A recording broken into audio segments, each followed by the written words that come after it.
Ça faisait des années que je fantasmais à l'idée d'un potentiel match entre le tout-puissant Bobby Lashley et le conquérant Brock Lesnar. Deux athlètes hors normes, deux méga stars au charisme indéniable. Et début 2022, mon rêve catchesque semblait se concrétiser. Enfin, cette affiche de rêve allait avoir lieu. Bingo! Et pourtant, on peut vraiment dire qu'en fin de compte, j'ai l'impression qu'on nous a pris pour des imbéciles.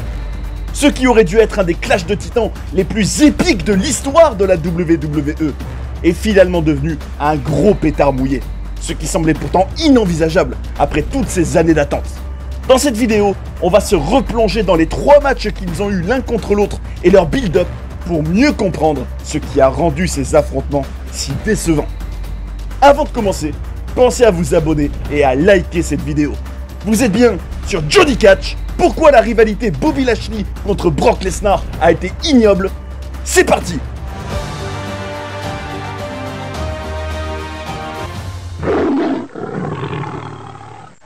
Quand le premier match entre Brock Lesnar et Bobby Lashley au Royal Rumble 2022 était officiel, j'étais tout heureux. Enfin, ce Dream Match allait avoir lieu. Un énorme clash des titans entre deux gars avec des physiques de mammouth. Deux des mecs les plus intimidants de l'histoire de la WWE. Et aussi, deux des rares catcheurs qui ont aussi été dans le MMA et qui ont un passé de sportif de haut niveau. C'était légitime de malade. Et tout était réuni pour que ça soit une grosse guerre entre deux monstres.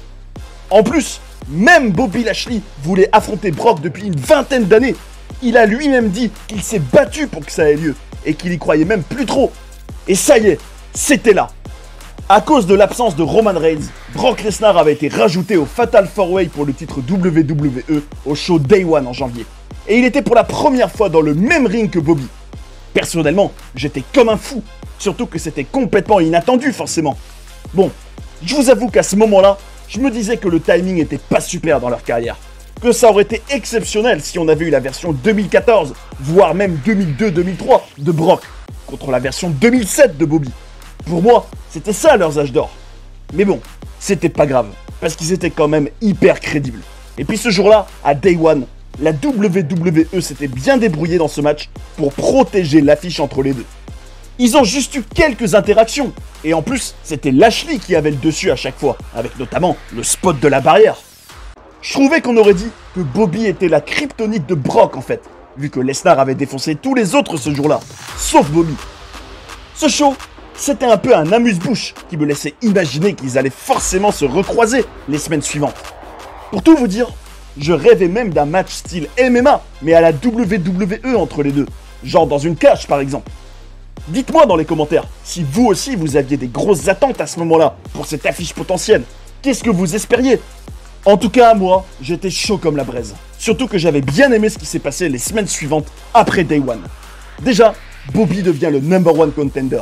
Et dans une promo de Paul Heyman, qui était revenu avec Brock à ce moment-là, et d'ailleurs, parenthèse, il faut savoir qu'on était au cœur de la storyline avec Roman Reigns, Paul Heyman et Brock, qu'on sentait l'ombre de cette histoire au-dessus de tout ça. Enfin bref, il y avait donc cette promo de Paul où il mettait en avant Bobby. Il disait que c'était le gars que Brock a jamais affronté, qu'il est celui qui lui a le plus posé problème à Day One, mais que c'était aussi un Brock Lesnar wannabe. Donc en gros, un gars qui voulait absolument être comme lui, mais qui n'était pas à son niveau. Personnellement, quand j'entendais tout ça, j'avais encore plus envie de ce match. Ils étaient tous les deux présentés comme des forces dominantes. C'était épique. Ils ont eu des segments à Raw, d'ailleurs, ils y étaient bien habillés, où t'avais d'un côté Bobby qui avait un discours où il disait qu'il voulait ce match depuis 20 ans, mais que Brock l'a toujours évité, et de l'autre, Brock qui disait qu'il était trop occupé à gagner, et qui le prenait de haut en disant « Bobby who ». Bon, ça je dois dire que j'étais pas fan. Toute cette idée que Brock dise « Bobby who » comme s'il le connaissait pas, je trouvais ça un peu lourd. Pas vraiment digne de cette affiche crédible, et censée être sérieuse. D'ailleurs, quand ils montraient Lashley s'entraîner à la salle de sport, et quand ils ont fait le segment de la pesée, exactement comme ils font à l'UFC ou à la boxe, j'étais fanatique. Je ressentais ce côté très sportif, cette volonté de rendre ce match le plus legit possible. Mon seul petit regret dès cette époque, c'est qu'ils avaient la chance d'avoir encore deux excellents managers, Paul Heyman et MVP, qui sont géniaux au micro. Et ils n'ont pas pensé à organiser une promo entre les deux, ce qui aurait été super cool. Sur ça, je restais sur ma faim. Et le fond de la rivalité était un peu simplet. Mais est-ce que selon vous, il y avait besoin de plus? Est-ce qu'avoir juste deux titans qui vont s'affronter et que toute l'histoire, c'est qui est le meilleur, ça suffit pas? À ce moment-là, je vous dis, le match au Royal Rumble était enfin là. Et ce jour-là, je suis vraiment tombé de l'armoire. Et pourtant, on avait une promo d'avant-match qui récapitule tout le parcours de chacun. Ça hypait vraiment. En plus, ça avait lieu dans un gros show. Mais au final, ça allait être un gros pétard mouillé. Déjà, en tout et pour tout, le match a duré 10 minutes. Ce qui est pas très long, mais encore plus s'il y a des gros temps faibles et si c'est mal écrit. Je m'explique. Déjà, petit coup de gueule sur l'arène. L'absence de stage. À mon goût, c'était indigne de la grandeur de l'affiche. Ça aurait clairement mérité un énorme stage. Quelque chose de grandiloquent et de personnalisé. Mais bon, peut-être que je rêve trop. Autre détail que j'ai pas aimé, même si ça pouvait avoir un sens, Bobby avait un pantalon blanc. Alors que je trouve qu'il a jamais été plus fringant que quand il avait son pantalon noir et or. Alors je reconnais que face à Brock en short noir, comme le disaient les commentateurs, c'était un peu l'idée du yin et du yang. Et à ça je dis, pourquoi pas? Mais tout le reste a été très décevant. Le premier truc qui m'a mis au bout du rouleau, c'est que très tôt dans le match, ça a été un enchaînement de souplex de Brock et de spear de Bobby. Vous trouvez pas ça nul qu'on commence direct par des prises de finition? Pour moi, si en plus à chaque fois le catcheur s'en relève et perd même pas, ils perdent toute leur valeur et leur impact. Ça n'a pas de sens. Ça déjà, je trouve que ça montrait une fainéantise dans l'écriture du match. Il n'y avait pas de construction, pas de montée en puissance. C'était direct des finishers. Après, ils nous ont refait le coup du spot de la barrière, comme à Day One, même si Brock l'a évité. Il était malin. Et la cerise sur le gâteau, et je dis ça de manière ironique, c'était tout le finish. Après tout ce spectacle très pauvre de finisher, il y a eu un ref bump. On met l'arbitre KO, et comme par hasard, pendant plusieurs minutes, aucun arbitre vient le remplacer, ce qui est pas réaliste pour un sou. Et à ce moment-là, je me dis, à tous les coups, ça va justifier une intervention et du booking du lâche. À savoir, un booking où on protège tout le monde et où on n'assume rien. Et c'est bien ce qui s'est passé. Brock a fait le F5 et aurait dû gagner le match, mais il n'y avait plus d'arbitre pour compter. Et ensuite, Roman Reigns est intervenu. Il y a même eu une trahison de Paul Heyman qui a rejoint son Tribal Chief. Et là, comme par hasard, quand Roman a pu dézinguer Brock, Bobby tente un tombé et un nouvel arbitre arrive pile à ce moment-là et victoire de Lashley. Et je vais vous dire pourquoi j'ai trouvé que c'était nul. Déjà, on n'a pas eu un vrai match. Ça a été très court, sans construction. Mais en plus, en fin de compte, ce Bobby Brock a été qu'un prétexte pour alimenter la storyline entre Roman Reigns, Paul Heyman et Brock. Bobby Brock a été pénalisé par ça, et c'est dommage. Et puis là, on n'a pas de vrai vainqueur, puisque Bobby gagne grâce à l'intervention de Roman. Et en plus, Brock aurait déjà dû gagner juste avant, s'il y avait eu un arbitre. J'étais très déçu, mais je me disais, ça va pas s'arrêter là. Va y avoir un rematch, surtout que Brock avait gagné le Rumble après, donc il aurait pu demander à affronter le champion WWE. Et à ce moment-là, on allait vers le show Elimination Chamber. Et on apprend très vite que Brock et Bobby vont se retrouver dans la cage avec 4 autres types. Alors là, joie et enthousiasme. Les deux titans vont s'affronter une nouvelle fois. Peut-être même qu'ils seront les deux derniers dans le match. Et ça va être violent. Mais en fait, pas du tout. Ce jour-là, ils ont mis en scène une blessure de Bobby pendant le match. Et il a dû tout simplement le quitter alors que Brock était même pas encore entré. D'ailleurs, dans ce match, Brock allait encore gagner en étant peut-être plus dominant que jamais, avec même un F5 d'anthologie sur Austin Theory. Et qu'est-ce que j'étais dégoûté que Bobby ne soit plus dans le match à ce moment-là.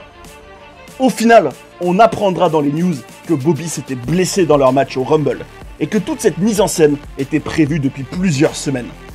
Et la suite, c'est Brock qui bifurque totalement vers Roman Reigns, ce qui sera le main event de WrestleMania 38. Est-ce que c'était déjà la fin de cette rivalité? Heureusement, non. Quelques mois plus tard, Brock Lesnar, qu'on n'avait plus vu depuis SummerSlam, va venir attaquer Bobby, qui devait défendre son titre des États-Unis contre Seth Rollins. Et à cause de Brock, il va perdre son titre. Et là, j'étais content, parce que je me dis qu'on a un rematch. Ça faisait plaisir, parce que j'étais vraiment resté sur ma faim. Et aussi, j'étais convaincu qu'on allait avoir un vrai match. Et surtout, un vrai vainqueur définitif et incontestable. Bon, au niveau du build-up, ils se sont pas pris la tête. À chaque fois, ils vont penser qu'à se détruire. C'est purement une confrontation physique entre deux combattants monstrueux. Ça vole pas très haut niveau profondeur. Mais le pire était encore à venir. L'énorme blague qu'a été leur match au show Crown Jewel. Déjà, on a Bobby dans une tenue rouge et jaune. C'est pas vraiment ce qu'on appelle une combinaison de couleurs crédible et sérieuse. Et qui en plus maintenant a son entrée en mode bête de foire avec des tambours et un podium. Alors que celle qu'il avait avant avec les éclairs était au top pour moi. Pourquoi changer quelque chose qui était super et qui avait pas besoin d'être changé? Il avait pas non plus MVP avec lui. Et je me disais vraiment que dans toute cette rivalité, le timing était nul. Bobby était pas dans sa meilleure version possible, et Brock non plus. En tout cas, c'est mon avis. Mais pour autant, il n'y avait plus la storyline de Brock avec Roman en toile de fond à ce moment-là. Et c'était malgré tout une situation intéressante, puisqu'il y avait la question, est-ce que Bobby est capable de battre Brock sans intervention? Et Brock, lui, devait prouver qu'il est meilleur que Bobby. Mais j'ai vite déchanté, et j'ai eu l'impression de voir un copier-coller de ce qu'on avait déjà eu en janvier. Alors certes, c'était bien que ça commence en ringside cette fois, mais écoutez ce qu'on a eu dans ce match. Littéralement, hein, tenez-vous bien. Des spears, puis le spot de la barrière, encore une fois, des suplexes, un F5, puis un long hurtlock de Bobby que Brock transforme en roll-up pour voler la victoire. 6 minutes, que des prises de finition en boucle. Un match très court, sans aucun effort d'écriture. À ce moment-là, je trouvais qu'on nous avait pris pour des imbéciles et qu'on nous avait volé un vrai match. Encore. Et pour aller toujours plus loin dans ce booking pauvre et qui protège tout le monde, après le match, Bobby refait un hurtlock à Brock qui finit complètement dominé. Mais ça sert à rien, puisque le match est terminé déjà. Ça vous met pas à bout ce genre de situation? Moi en tout cas, j'étais dégoûté. Mais je me suis dit, je vais rester calme. Il prépare sûrement encore un match qui aura un vrai vainqueur légitime, sans protection et à la hauteur. Qui sera violent, peut-être même dans un style MMA, et probablement à WrestleMania, ce qui serait parfait pour cette affiche. Au final, tout ça mène à ce qui était censé être le point culminant de cette rivalité. La route vers WrestleMania 39.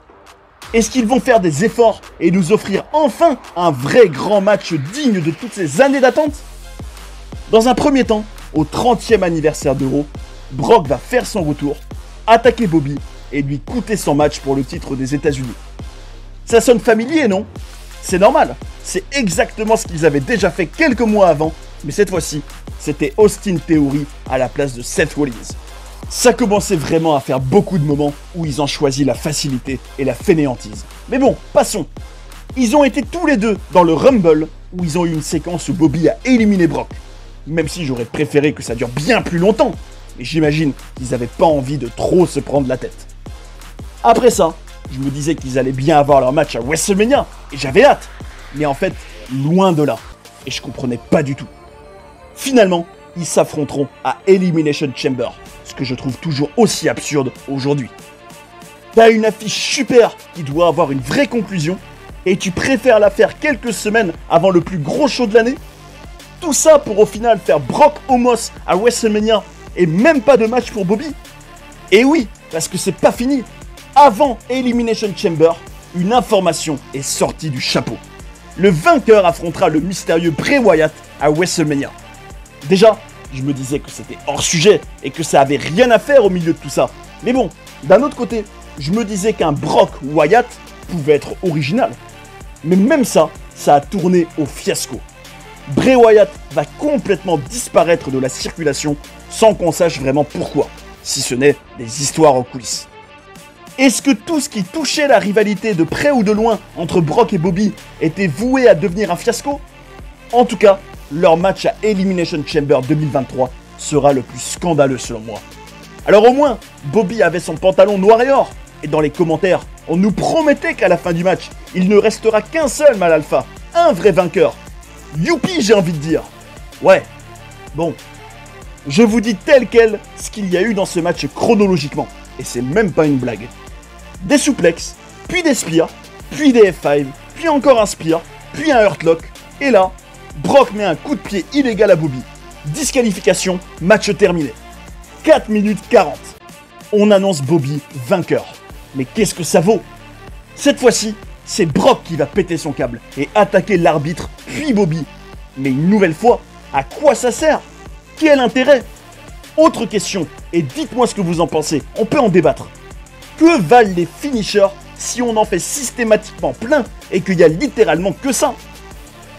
La rivalité Bobby-Brock s'est terminée comme ça en tout cas. À moins qu'on nous réserve un 4e match dans quelques mois, mais ce serait très étonnant. Et qu'est-ce que je me dis après cette trilogie? On s'est fait voler. On n'a eu aucun vrai match. À chaque fois, c'était court et bâclé. Un numéro de cirque avec une succession de prises de finition. Pas la moindre variation, de la répétition. Et le pire, pas de vainqueur légitime. Un tombé grâce à une intervention de Roman Reigns, un roll-up lourd et une disqualification.